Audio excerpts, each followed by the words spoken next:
दुनिया भर में बढ़ती महंगाई को लेकर चिंता बढ़ती जा रही है।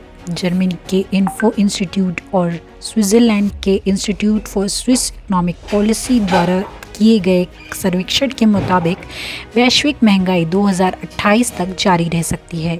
यह निष्कर्ष 125 देशों के 14 विशेषज्ञों के साथ किए गए गहन अध्ययन पर आधारित है। इस रिपोर्ट के अनुसार आने वाले 3 वर्षों में वैश्विक औसत महंगाई दर 3.5% रहने की संभावना है।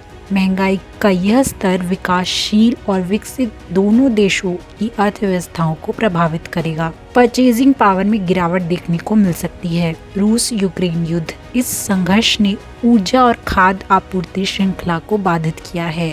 कोविड-19 महामारी के बाद वैश्विक आपूर्ति श्रृंखला में व्यवधान जारी है। विभिन्न देशों के केंद्रीय बैंकों द्वारा अधिक धन छापने से महंगाई दर बढ़ी है। विशेषज्ञों का मानना है कि महंगाई को नियंत्रित करने के लिए मॉनेटरी पॉलिसी और फिस्कल पॉलिसी में कठोर कदम उठाने होंगे। ऊर्जा और खाद्य आपूर्ति को स्थिर करने के लिए वैश्विक स्तर पर सहयोग जरूरी है। स्मार्ट इन्वेस्टमेंट और स्थायी आर्थिक नीतियों पर जोर देना होगा।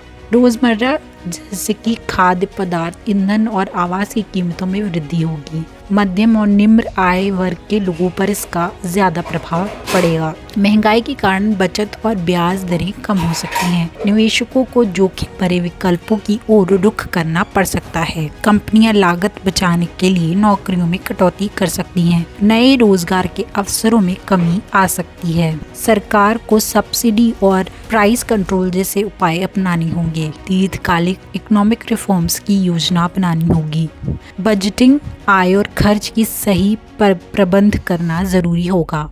इन्वेस्टमेंट प्लानिंग, सुरक्षित और लाभकारी निवेश विकल्पों की तलाश करनी चाहिए। पेट्रोल और डीजल की कीमतों में वृद्धि देखते हुए और सौर ऊर्जा जैसे वैकल्पिक स्रोतों को अपनाना चाहिए। इन्फो इंस्टीट्यूट और institute for Swiss economic policy की ये रिपोर्ट भविष्य के लिए सतर्क संकेत है।